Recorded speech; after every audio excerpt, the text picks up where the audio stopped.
Gloria a Jesús. O es segunda, ¿verdad? Es primera de Juan 2:20, 2:20. Se me escapó a mí.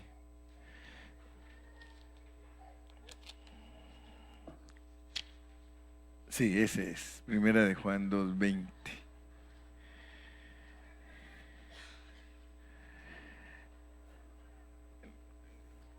Yo en toda mi vida nunca me habían enseñado lo que es la unción. Y yo le doy gracias a Dios que yo sí lo he podido enseñar. Pero yo hubiera deseado cuando estaba joven que alguien me explicara lo que es la unción dentro de nosotros. Y hay algo bien importante que dice que la unción nos va a guiar a toda la verdad. Dice que el Espíritu Santo nos va a guiar a toda la verdad, que nos va a enseñar toda la verdad. Y si ustedes se dan cuenta, he tomado el tiempo necesario para explicar despacio cómo trabaja en nosotros la unción. Usted debe de saber como cristiano cómo funciona en usted la unción. Y gracias a Dios que tomamos el tiempo porque dijimos que el aceite con las 4 especias, el Espíritu Santo lo llama ungüento superior. O sea que Dios nos quiere hablar de algo que es superior. La realidad es que cuando se habla del Espíritu Santo se está hablando de Dios mismo en una magnitud tremenda. Antes yo no entendía por qué la blasfemia contra el Espíritu Santo no la perdona Dios. Y ahora pues creo que ya entiendo un poquito por qué no la perdona, y es porque cuando se habla de Dios como el Espíritu Santo, estamos hablando del proceso por el cual Él ha pasado para entrar en nosotros. Eso es muy importante que nosotros lo tengamos claro como cristianos, porque si no, no vamos a poder discernir la verdad de Dios. Y en el Nuevo Testamento se nos dice, pero nosotros tenéis la unción del Santo y conocéis todas las cosas. Y luego se pasa al versículo 27. Pero la unción que vosotros recibisteis de Él permanece en vosotros. Y no tenéis necesidad de que nadie os enseñe, así como la unción misma os enseña todas las cosas, y es verdadera y no es mentira. Según ella os ha enseñado, permaneced en Él. Entonces, al leer nosotros estas declaraciones del apóstol Juan, nosotros tenemos que estudiar los 13 títulos que el Nuevo Testamento nos presentan acerca de lo que es el Espíritu de Dios. Porque como el Espíritu de Dios es la unción, entonces nosotros tenemos que saber a qué verdad nos va a dirigir. Porque nos va a enseñar, dice, todas las cosas. Y es verdadera. El viernes algunos se perdieron el mensaje de ese día, y pues el viernes hablamos de todo el capítulo 14 del Evangelio de Juan. Y allí en ese capítulo 14 vamos a entender algo que es crucial. Juan 14, 17. Vamos a regresar después a esto. Primera de Juan 2, 27. Pero mire cómo dice: el Espíritu de verdad. O sea que ese es el cuarto punto, el título número 4 del Espíritu. El primero es el Espíritu de Dios. el segundo es el Espíritu del Señor, y luego tocamos un poquito del Espíritu Santo. Y luego pasamos al punto 4, que es el Espíritu de verdad, el Espíritu de verdad. Y hemos venido analizando despacio que cada vez que hay un título del Espíritu, lo debemos ver a la luz del contexto, porque nos dice el contexto de qué se trata.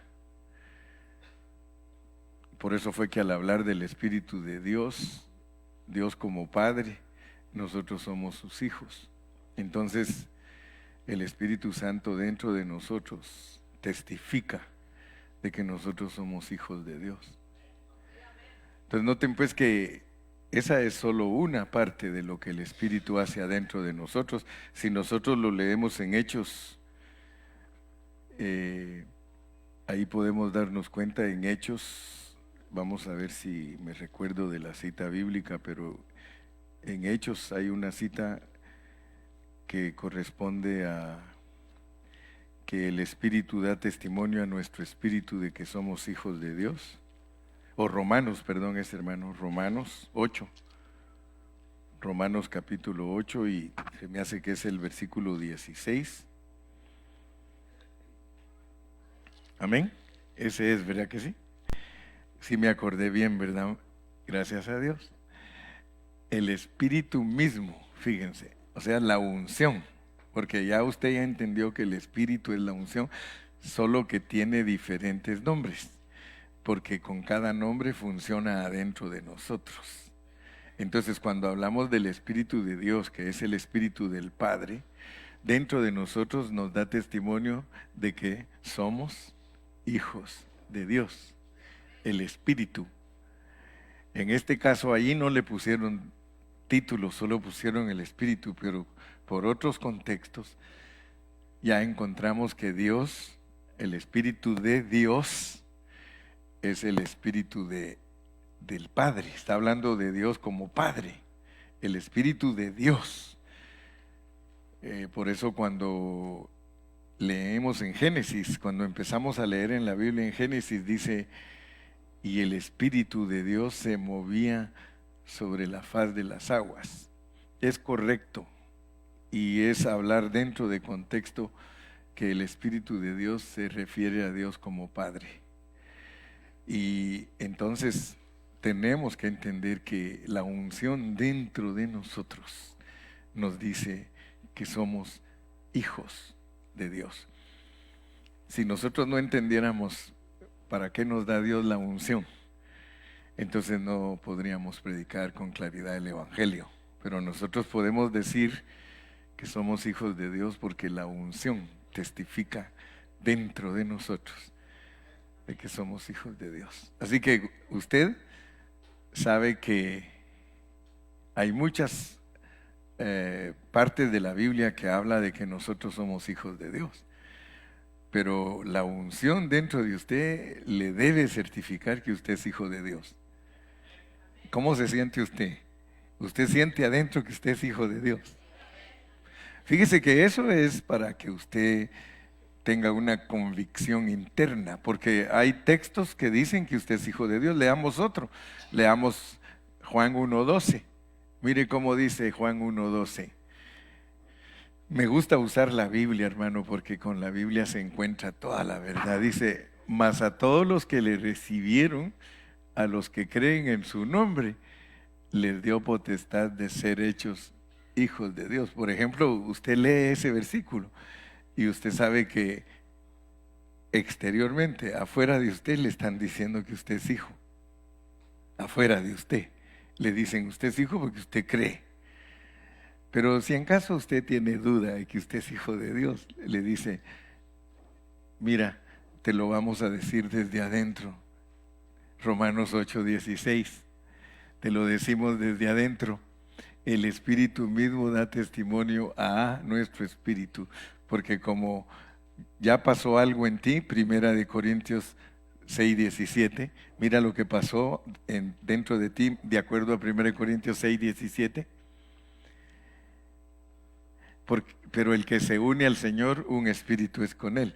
Entonces, como ya te uniste al Señor y eres un espíritu con Él, el asunto ya es interno. Adentro de ti está el espíritu tuyo y está el espíritu del Señor. Ya te hiciste uno adentro de tu ser con Dios. Y el Señor en el mensaje del viernes nos explicó todo lo que Él hizo para entrar en nosotros. Noten pues que esto no es sencillo. Explicar la Biblia no es sencillo porque es un rompecabezas, pero hay que irlo uniendo despacito, despacito, hasta que todos entendamos. Entonces, lo que les recomiendo siempre es que, como dice el presidente de México, ese presidente que como me cae bien a mí, este nuevo presidente, yo creo que no hay quien no le caiga bien ese presidente. Él dice, nunca mires el árbol sin ver el bosque. Me gusta esa expresión porque eso significa hablar bajo contexto. Él dice, si tú quieres hablar del árbol, dice, primero mira todo el bosque. Porque a veces uno habla una verdad, pero no la analiza a la luz de lo que está alrededor. Y la Biblia está escrita de esa manera. La frase que él usa es una frase de mucha sabiduría porque está usando la forma que Dios declara las cosas. Y lo asocio con el otro periodista que me cae bien también, Rubén Luengas. Ustedes los han oído a esos periodistas.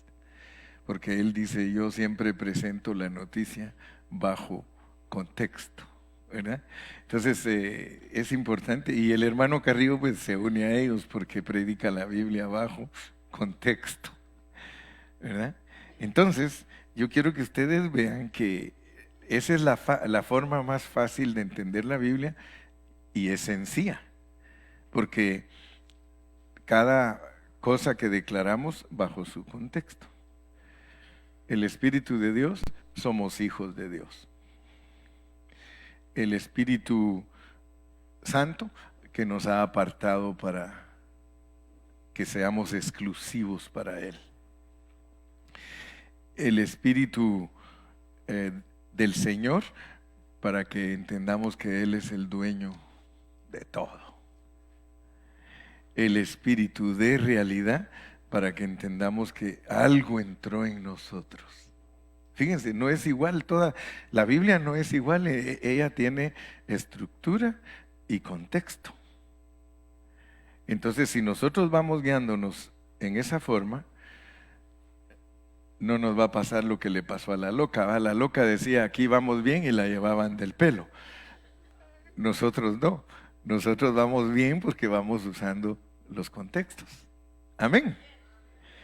Ahora, fíjense qué tan lindo que es el Señor, porque nos llena de explicación, explicación tras explicación, detalle tras detalle. El Señor siempre, siempre nos está declarando su palabra.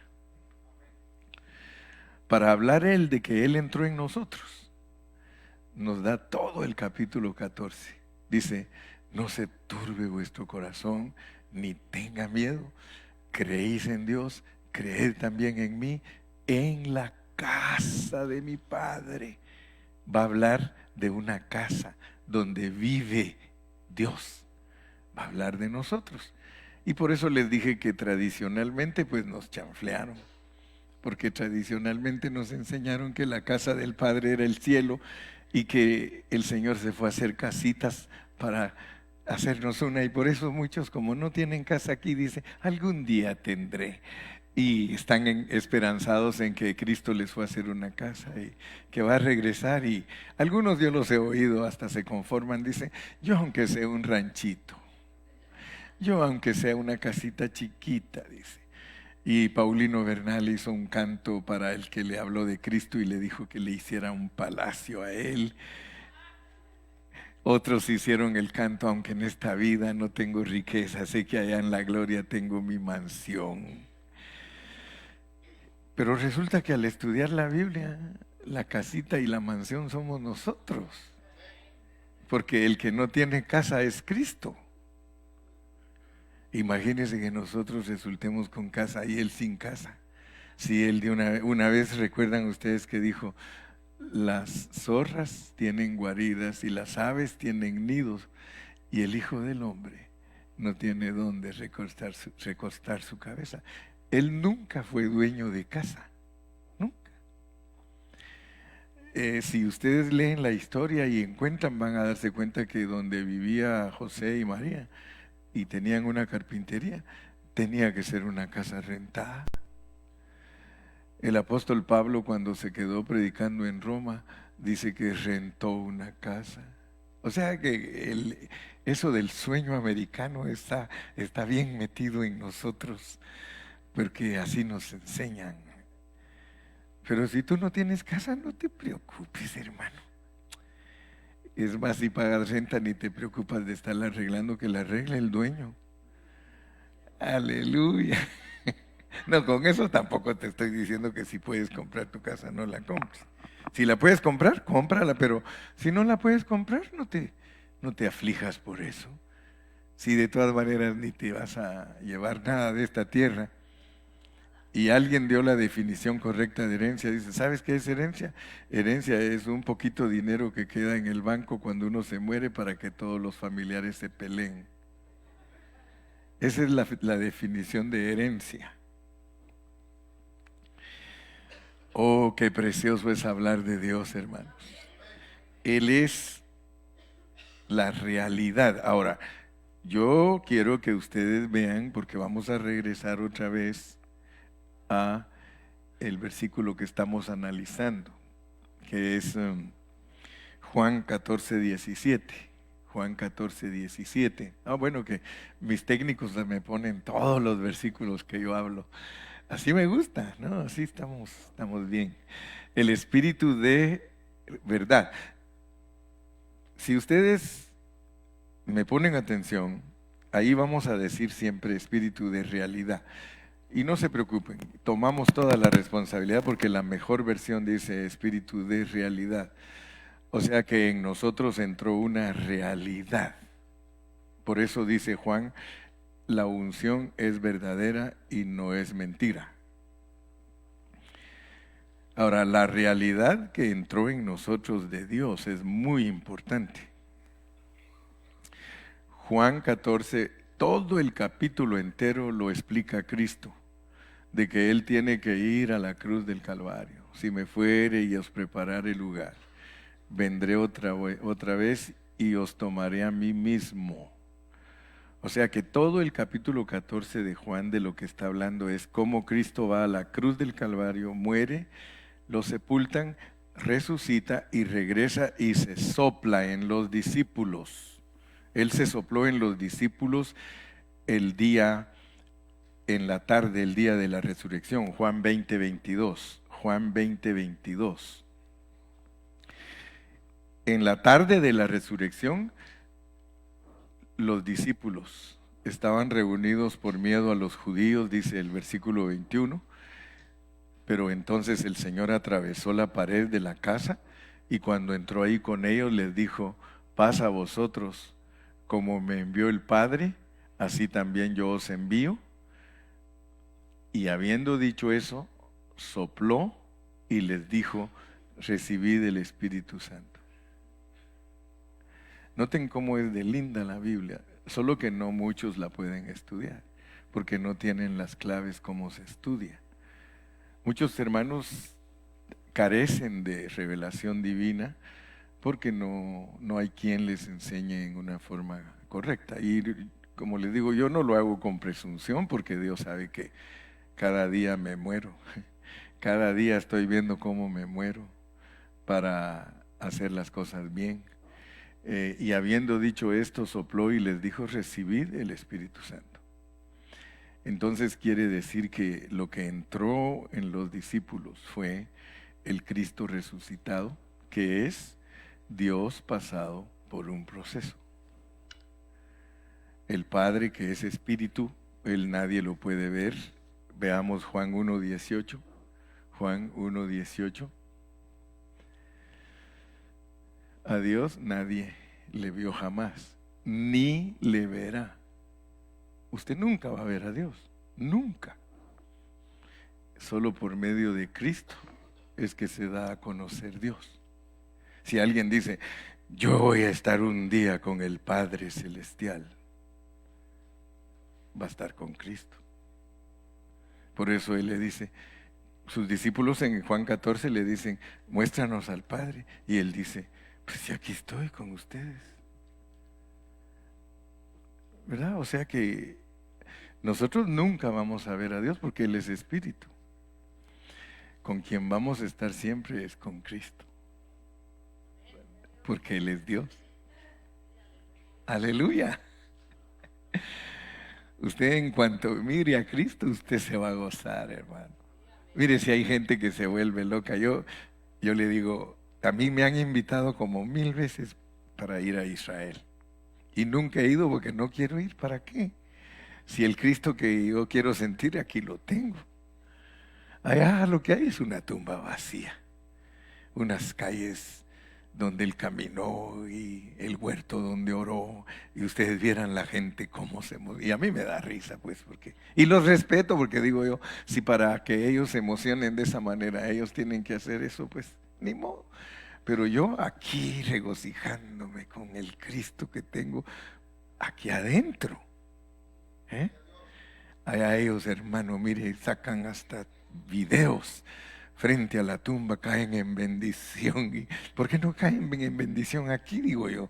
Sino que tienen que ir a ciertos lugares. Como dijo una vez un pastor, dijo que él tenía muchas ganas de conocer Egipto. Y se fue de vacaciones a Egipto, y cuando venía de Egipto venía tan decepcionado. Dice, hermanos, en Egipto pura muerte, todo es muerte en Egipto. Pirámides, todo, hermano, muerte. Pues para buscar muerte, ¿para qué ir tan lejos? Tanta muerte que hay por acá. Pues para buscar vida, ¿para qué ir tan lejos? Tanta vida que hay por aquí. ¿O no tienes a Cristo en tu corazón? Amén. Pero mi carga pues es porque al estar inyectando la palabra, eso es lo que hace en ustedes que ustedes la experimenten. Yo estoy siempre hablando esa palabra, bendita palabra del Señor. Porque en Juan 14 Él explica que Él va a ir a la cruz para entrar en ellos como el Espíritu.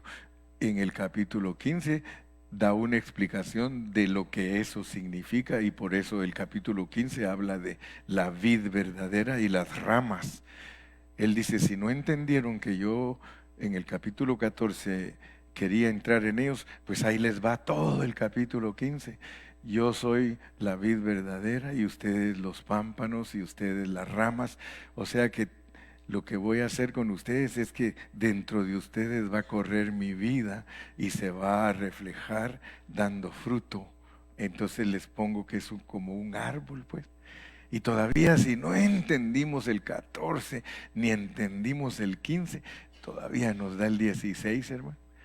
Y en el 16 otra vez explica lo que Él está haciendo, trayendo al Padre con Él dentro de la gente.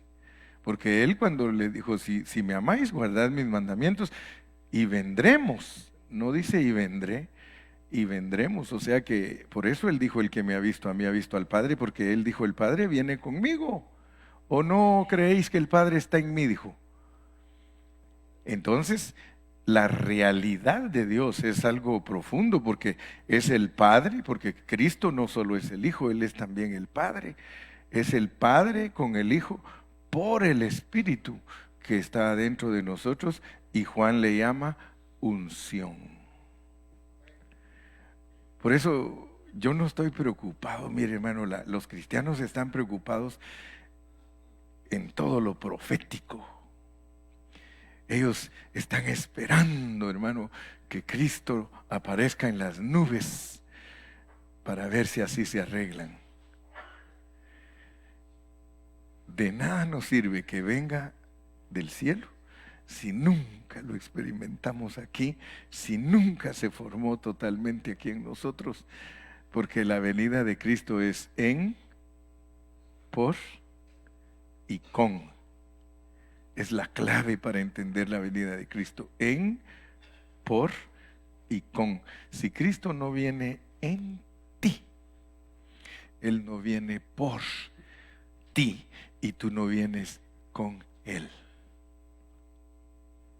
En, por y con. Nunca se te olvide. La venida de Cristo es que primero tiene que venir aquí, que se forme en ti, que des fruto. Ya, si logras dar fruto, ya está en ti. Ahora va a venir por ti. Aparece en las nubes, hay que irlo a recibir al aire. Vino por ti. Y si eres vencedor, te vienes con Él para reinar en el milenio. Si no fuiste vencedor, todavía esa parte con no se efectúa en ti. Tienen que pasar 1000 años y después de 1000 años se efectúa en ti, porque los dones de Dios son irrevocables. Entonces solamente que eres vencedor tardío y hasta después del milenio te manifiestas en la nueva Jerusalén. Para entender eso a mí me ha tomado 60 años, hermano. 60 years para entender eso. Algunos ya tienen la bendición de encontrarlo, como dice la papita pelada. Ya, la papita pelada. Entonces, estoy con esta carga, el espíritu de realidad. Consultemos otro versículo, 15:26, porque tenemos que saber lo que es el espíritu de realidad. Pero cuando venga el Consolador, ok, otra cosa que tiene el espíritu de realidad es que te consuela, es tu amigo, porque allí es el Paracleto, es tu amigo, a quien yo os enviaré del Padre. Fíjese pues. Pero cuando venga el Consolador, usted ya va a ir entendiendo cómo habla Jesús, porque cuando Jesús habla, Él habla que todo lo del Padre es de Él y todo lo de Él es del Padre. O sea, para que uno capte que el Padre y el Hijo son uno. Pero cuando venga el Consolador, a quien yo os enviaré del Padre. Bueno, ¿quién es el que envía? ¿El Padre o el Hijo? Usted va a notar que hay versículos donde dice que el Padre envía. Y hay versículos donde dice que Él envía. Entonces, ¿quién envía? Los dos. Porque los dos son uno. Pero cuando venga el Consolador, a quien yo os enviaré del Padre, el Espíritu de realidad, el cual procede del Padre. Ok. Él dará testimonio acerca de mí. Jesús se asegura, hermano, que no vayamos a torcernos en nuestra manera de creer, porque Él se está protegiendo. Él dice, si en caso ustedes creen que el Padre y yo somos dos personas diferentes, ustedes se van a equivocar. Yo y el Padre uno somos, ya lo dice en otro versículo. Luego en Juan 14, allí dijo que Él iba a entrar en los discípulos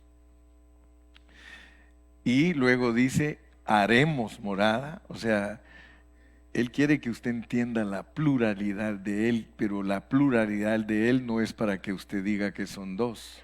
Ese es el problema con la pluralidad de Dios, que la pluralidad de Dios no es la misma pluralidad de nosotros, porque para nosotros plural son dos, pero para Dios plural no es dos. O sea, usted tiene que entender que Él le va a decir, yo no pienso como tú, ni hablo como tú. Si no te metes a mi pensamiento, no te vas a salir del diccionario Larousse, y el diccionario Larousse va a servir para confundirte en vez de ayudarte para entenderme. Por eso, hermano, Dios no puede ser estudiado y analizado con una mente lógica, sino que tiene que ser guiado uno por el Espíritu. Porque el Espíritu lo va a llevar al hablar divino. El hablar divino es separado del hablar humano. Si Dios te dice a ti, mira, esto con tu vista es dos, pero con mi vista es uno, ¿a cuál te vas a acoger? Al hablar de Dios. Cuando tú te casaste, Dios dice, ya no son dos. ¿Por qué tienes problemas? Porque sigues viendo como tú miras. ¿Me explico? Porque Dios mira al matrimonio no como tú. ¿Cómo miras tu matrimonio? Dice, 1, 2. Es más, ni te metas conmigo. ¿Sí o no? Usted mira su matrimonio, usted mira, dice, él es uno, yo soy otro. Y Dios le dice, lo siento, estás ciego. Porque resulta que si te vienes de este lado donde yo estoy, ya te paras donde está él. ¿De verdad, Señor? ¿Se ve uno aquí? Baja a verlo ahora donde tú lo miras todo. De aquí se ven dos. Qué bueno que estás entendiendo. Porque tus problemas matrimoniales son debido a eso. Tú tienes problemas matrimoniales porque tú no respetas la palabra de Dios. Porque la Biblia dice que el que tiene marido o la que tienes o el que tiene esposa son uno. Son uno. Muy callados todos. Sí, ese es el problema de los matrimonios, que no son uno. Y por eso Dios, a nosotros, los cristianos, mire cuántos hay aquí y cómo los mira. ¿Cuántos cree usted que mira a Dios aquí? Uno.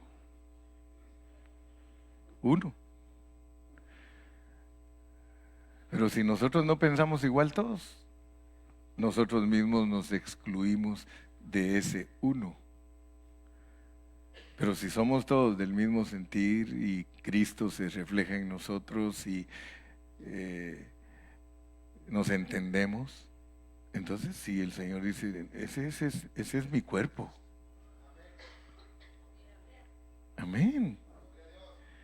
Pero cuando venga el Consolador a quien yo os enviaré del Padre, yo lo voy a enviar del Padre, porque ustedes ya saben que yo siempre voy al Padre.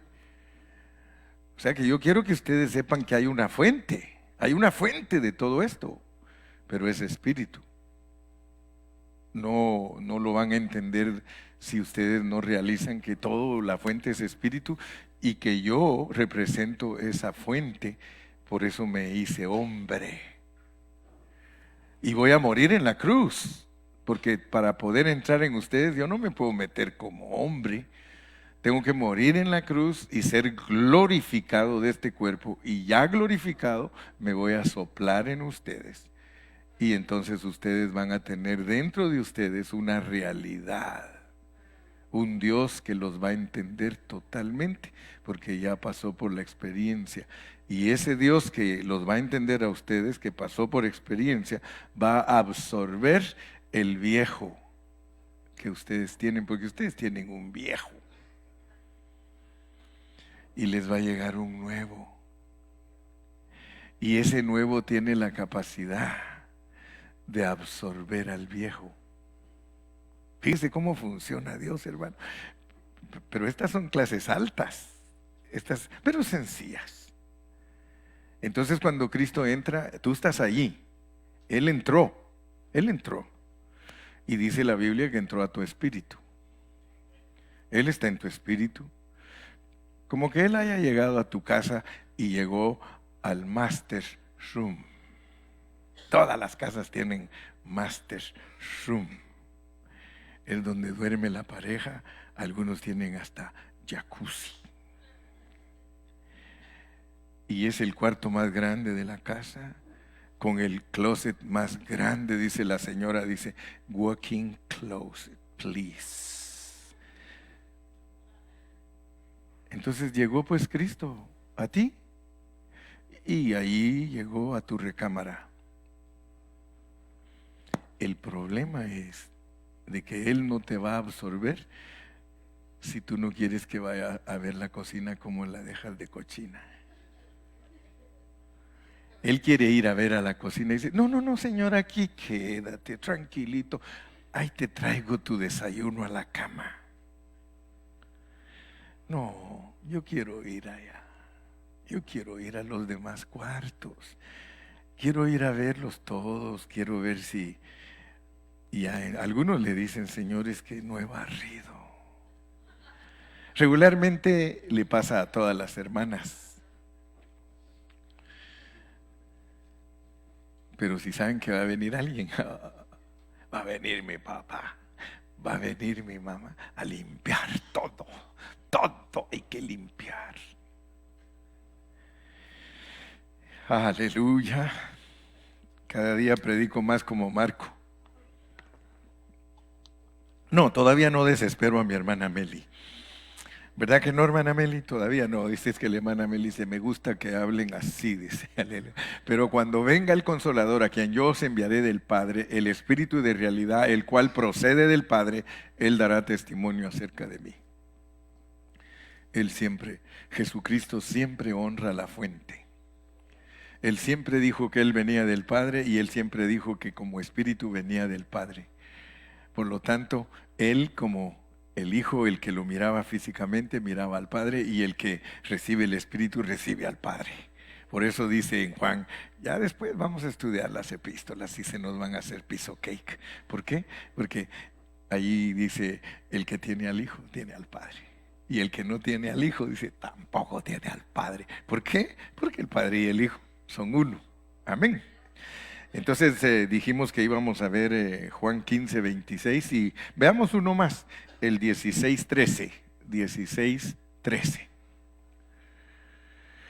Juan 16, 13.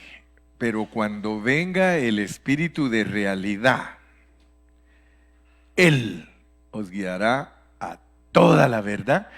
Mire para qué es el Espíritu de realidad, pues. Mire, no habla por su propia cuenta, sino que hablará todo lo que oyere y os hará saber las cosas que habrán de venir. Ahora, ¿qué es lo que oye el Espíritu? El hablar del Padre con el Hijo, porque en toda la Biblia el Padre siempre habla con el Hijo y el Hijo siempre habla con el Padre.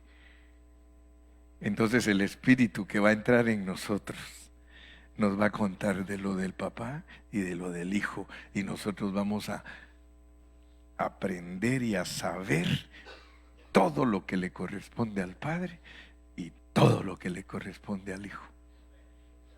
Amén.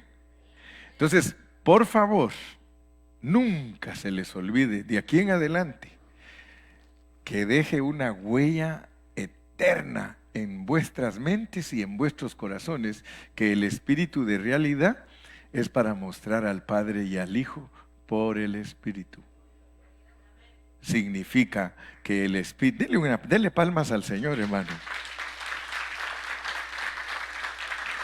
El Espíritu de realidad es para que nosotros entendamos que el que entró en nosotros fue el Padre y el Hijo por el Espíritu. Pues a algunos hermanos no les gusta decir que eso es el Dios triuno, pero ¿qué vamos a hacer? ¿Qué vamos a hacer? Pero el que entró en nosotros no es Jesús ni el Espíritu solito, es el Padre y el Hijo por el Espíritu. Esa es una revelación divina. Eso no te lo reveló carne ni sangre. Para entender eso no tienes que ir a la escuela. Si el Espíritu Santo te guió, ya entendiste que hablar del Espíritu de realidad es la unidad de Padre, Hijo y Espíritu, que no son tres personas, es un Dios representado por esos tres títulos, que se llama Padre, Hijo y Espíritu. Eso es lo que dice Mateo 28, 19. Por tanto, id a todas las naciones. Y les dije que yo no peleo con ninguno, no. Yo cuando predico la palabra de Dios, la predico como está escrita. Y que me critiquen, yo no tengo ni un problema que me critiquen, porque todos tienen libre expresión. Pero lo que no puedo es dejar de decir la verdad. Yo tengo que decir la verdad y sujeto a crítica, porque yo no puedo quitarle el freedom of speech a la gente. Si toda la gente tiene freedom of speech. Amén. Entonces, ¿cuántos títulos vamos estudiando? ¿Cuál era el primero? Espíritu de Dios, el Espíritu del Señor, el Espíritu Santo, el Espíritu de verdad. Pero acuérdate pues, Jorge, porque a ti te gusta enseñar. Y cada vez que enseñes, tienes que enseñar bajo contexto. El espíritu de realidad es que la realidad, valga la redundancia, que la realidad que entró en nosotros es Dios como Padre, Hijo y Espíritu. Y que la fuente es el Padre, y que el Padre solo habla del Hijo, y el Hijo del Padre, y el Espíritu nos lo hace saber. O sea que aquí adentro tenemos al que nos dice, si el papá le dice algo al hijo adentro de usted, el Espíritu se lo va a decir. Si el hijo le dice algo al padre dentro de usted, el Espíritu se lo va a decir. ¿Por qué? Porque el Espíritu es el que habla. Regresemos al último versículo, el versículo 13, 16, 13. Pero cuando venga el Espíritu de realidad, Él os guiará a toda la verdad. Porque, entonces, toda la verdad es no hablar por nuestra propia cuenta. Los mismos contextos le dicen a usted lo que es.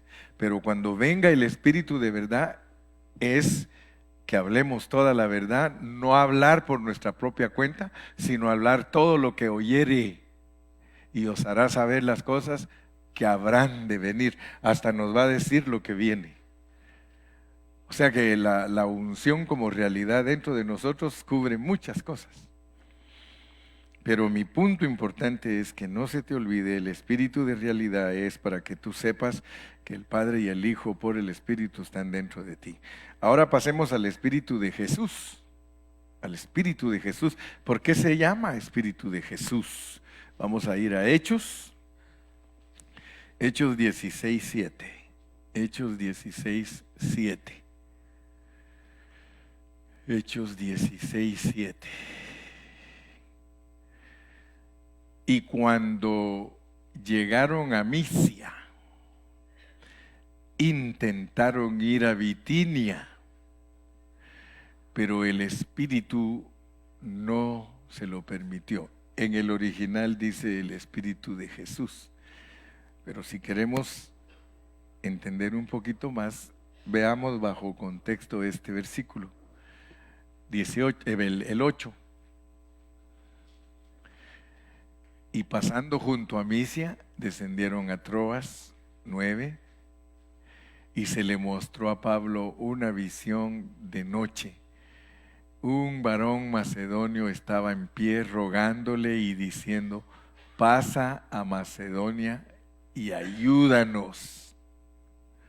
Cuando vio la visión, enseguida procuramos partir para Macedonia, dando por cierto que Dios nos llamaba para que les anunciásemos el Evangelio. Regresemos al que está anterior al 7, sería el 6, y atravesando Frigia y la provincia de Galacia, les fue prohibido por el Espíritu Santo hablar la palabra en Asia. El 5. Así que las iglesias eran confirmadas en la fe y aumentaban en número cada día. Sí, solo que estoy leyendo contexto para encontrar cosas que tenemos que entender con el 7. El 4. Y al pasar por las ciudades les entregaban las ordenanzas que habían acordado los apóstoles y los ancianos que estaban en Jerusalén para que las guardasen. El 3. Quiso Pablo que éste fuese con él y tomándole le circuncidó por causa de los judíos que había en aquellos lugares, porque todos sabían que su padre era griego. Regresemos al 2. Y daban buen testimonio de él los hermanos que estaban en Listra y en Iconio. Está hablando de Tito, de Timoteo. Muy bien. Cuando nosotros encontramos la expresión el Espíritu de Jesús, y después lo vamos a corroborar con las epístolas, especialmente el Espíritu de Jesús, tiene que ver cuando Dios nos prohíbe hablar a alguien el Evangelio. Está bajo ese contexto. Por supuesto que eso hay hermanos que no lo entienden, porque los hermanos creen que a toda la gente hay que hablarle.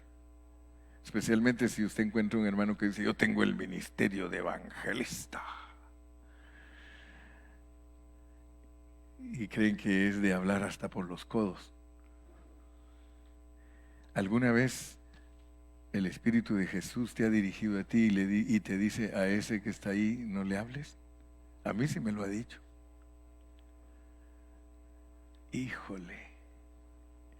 Entonces, pues, hermano Carrillo, no se le puede hablar a todos. No, porque ahí dice que el Señor les dijo, a estos sí, a estos no, a estos sí.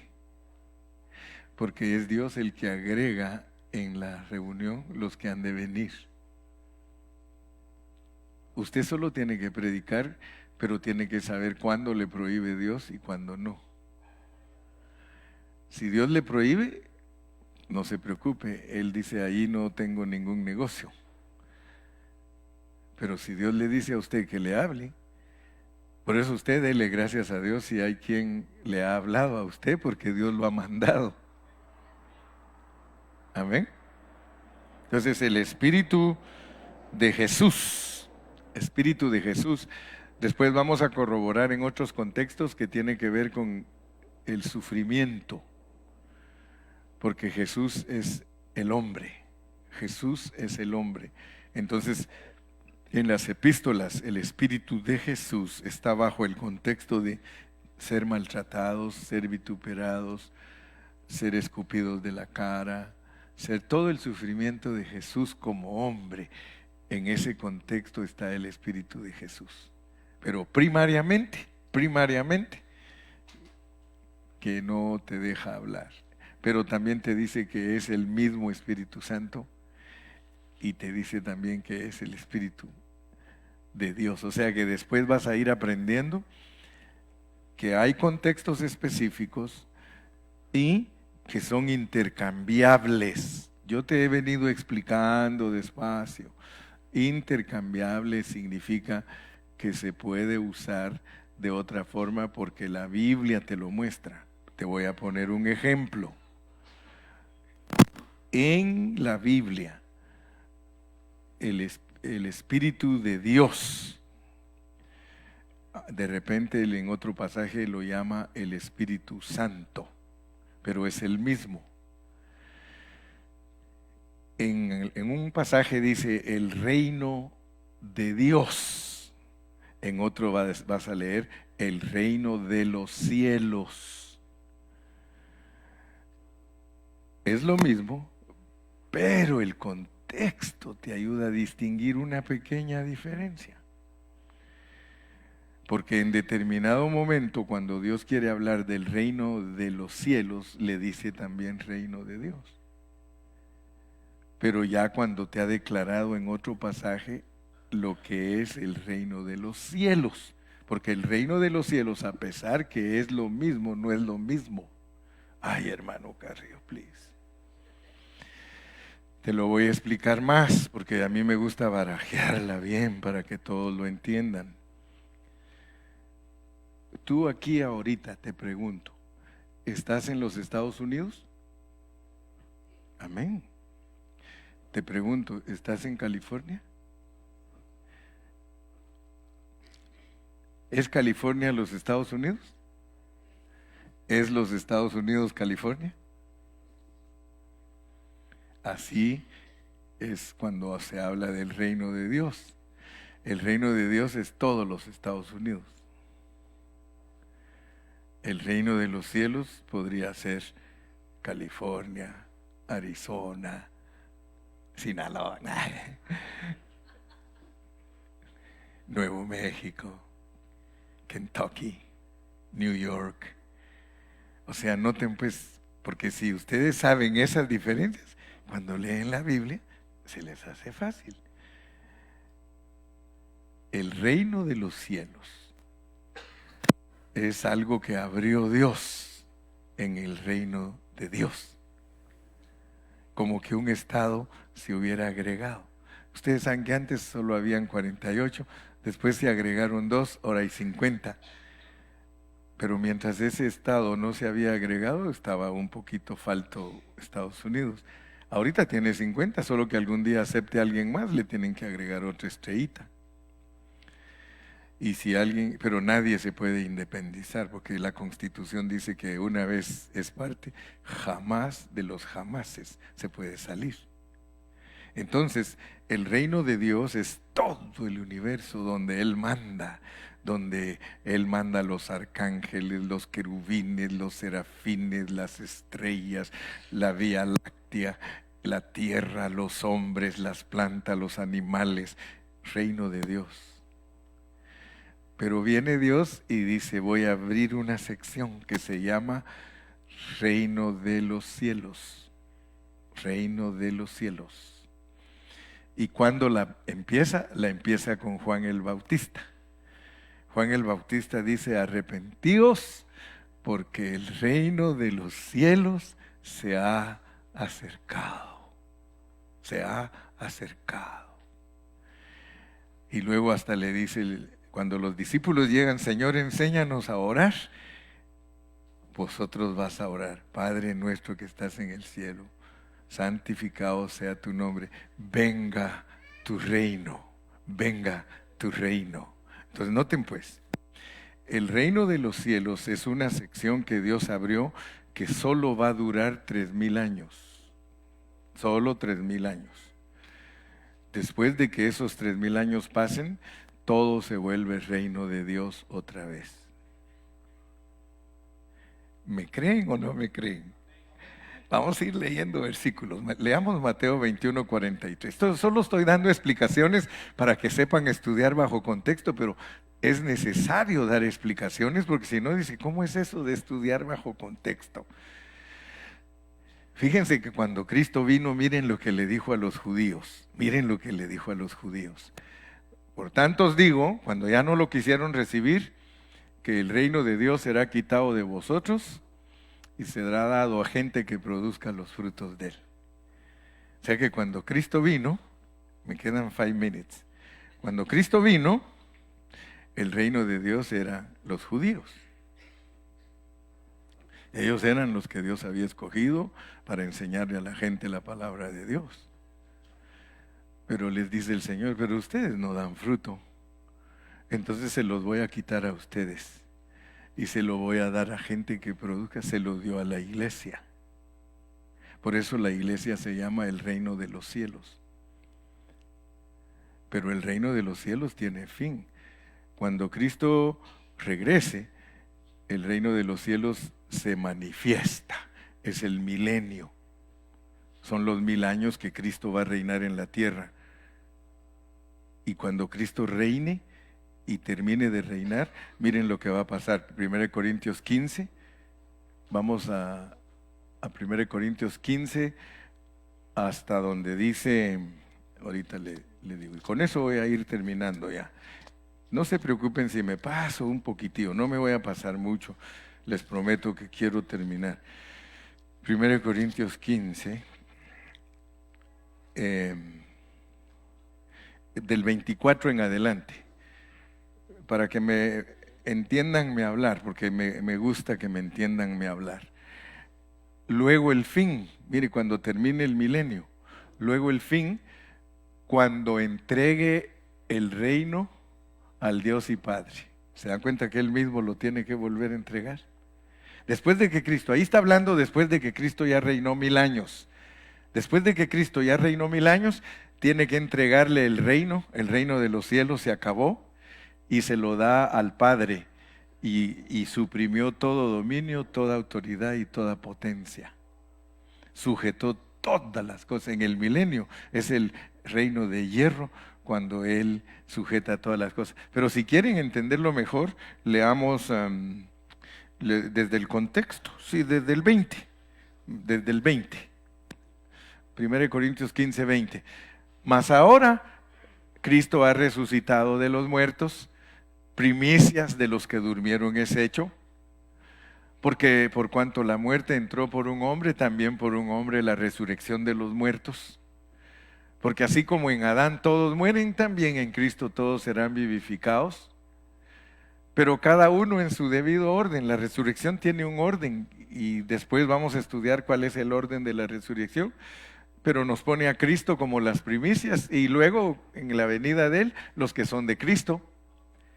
Y luego después de eso, después de la resurrección se manifiestan los vencedores que van a reinar con Cristo, verso 24, y luego el fin. O sea que ya está hablando, después del milenio dice el fin del mundo. Cuando entregue el reino al Dios y Padre, cuando haya suprimido todo dominio, toda autoridad y toda potencia, verso 25. Porque preciso es que Él reine, tiene que haber milenio, hasta que Él ponga a todos sus enemigos debajo de sus pies. Y el postrer enemigo que será destruido, la muerte, tiene que de una vez destruir la muerte, porque todas las cosas las sujetó debajo de sus pies el Padre, y cuando dice que todas las cosas han sido sujetadas a Él, claramente se exceptúa al Padre Celestial. El Padre Celestial, porque lo tenemos que reconocer siempre como fuente, aquel que sujetó, el Padre Celestial le sujetó a Él todas las cosas, verso 28. Pero luego que todas las cosas le estén sujetas, entonces también el Hijo mismo se sujetará al que le sujetó a Él todas las cosas. ¿Para qué? Otra vez vuelve el reino de Dios. ¿Lo están viendo? Otra vez. Después del milenio todo vuelve a ser otra vez el reino de Dios. O sea que 3000 años para que nosotros seamos manifestados, para que se determine si hemos de reinar con Él por 1000 años, y luego terminamos de reinar con Él y le entrega a Él al Padre Celestial todo, y el Señor Dios Padre viene a ser otra vez el todo en todos. Amén. Eso solo se los expliqué para estudiar bajo contexto, para entender lo que es el reino de Dios y el reino de los cielos. Así que si Dios nos da vida, nos vemos en la próxima. Yo aquí los sigo esperando. Yo siempre estoy esperando que ustedes vengan para entregar mi tarea. Ustedes se van a trabajar y estoy seguro que leen la Biblia. Y regresan y yo les explico otra vez. Amén. ¿Alguna pregunta? ¿Alguna pregunta, mis amados? ¿Alguna preguntita que tenga? Sí, hermano Robert. La blasfemia contra el Espíritu Santo es porque la gente menospreció todo el sufrimiento de nuestro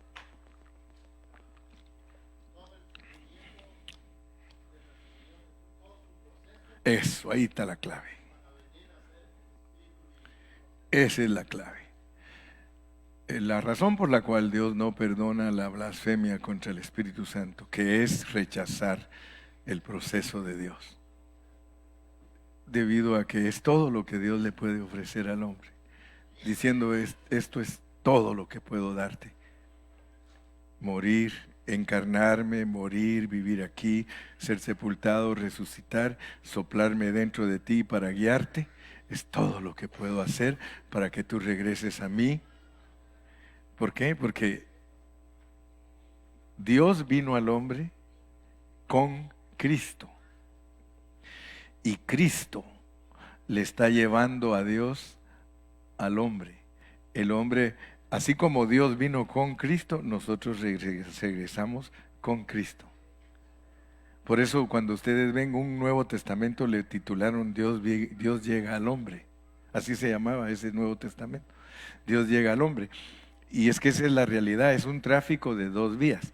Dios vino al hombre en la persona de Cristo para entrar en el hombre y traerlo de regreso. O sea que nosotros solo regresamos al Padre, pero el que nos puede regresar es Cristo. Nadie puede regresar a Dios si no lo trae Cristo de regreso. Amén. Padre, gracias en esta mañana por la bendición que nos has dado de estudiar tu palabra. Hemos sido alimentados. Gracias porque esta palabra trae convicción a nosotros. Esta palabra sustenta. Esta palabra nos hace ver lo que tú estás haciendo con nosotros y dentro de nosotros. Ayúdanos porque tu palabra en otros pasajes dice que aprendamos a negarnos. Porque ¿qué aprovechará el hombre si granjeare todo el mundo y perdiere su alma? Señor, no podemos cambiar por un plato de lentejas la gran bendición que nos ofreces como recompensa. Tú quieres recompensar a los cristianos, pero mucho cristiano está envanecido, está cerrado a tus tratos y no quiere cambiar de vida. Tú quieres transformarnos, porque solamente los que se dejen transformar pueden reinar contigo. Ese es el regalo para tu pueblo, reinar contigo. Y dice tu palabra, que el que de nosotros no logre reinar contigo, va a llorar, y se llama lloro y crujir de dientes, porque va a ser un momento tan difícil para los cristianos, porque podrían haberse negado y servirte a ti con un corazón limpio y nunca lo hicieron. Por eso te pedimos que nos ayudes, que nos abras tu palabra, que nos permitas ver el propósito, que nos ayudes a entender que lo que quieres de nosotros es que seamos vencedores como tú lo fuiste cuando estuviste aquí en la tierra. Padre, en el nombre de Jesús, muchas gracias, y el pueblo del Señor dice, amén.